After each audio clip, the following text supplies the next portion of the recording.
More than 500,000 Texans struggle with serious mental illness. 1.6 million are dealing with substance abuse issues with alcohol or drugs, and thousands of Texans still commit suicide every year.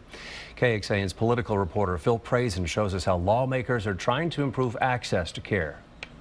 Behind his computer, Dr. Thomas J. Kim can do everything a traditional psychiatrist can. Is that it's not about geography, it's about access. And what we struggle with today is access to care challenges. For more than 10 years, he's practiced telemedicine across the country through cameras, keyboards, and screens. He sees the ongoing mental health crisis as a shortage of preventive medicine and education. He says people only get the help they need when it's already too late. Essentially, the messaging they're getting is, wait until you want to kill yourself, then we'll help you, which is just crazy logic.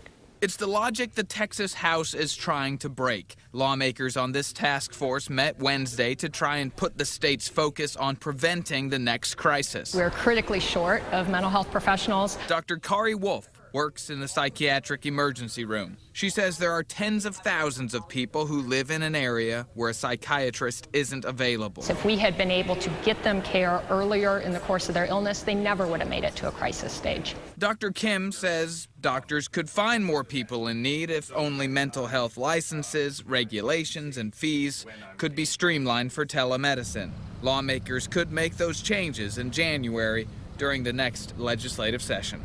Phil Prazen, KXAN News. The shortage of mental health services hits harder the farther you get from the big cities in Texas. Right now, 185 of our 254 counties in the state do not have a general psychiatrist. That includes most of the counties in central Texas, by the way. Travis and the counties closest to Austin, as you'd imagine, are the exceptions.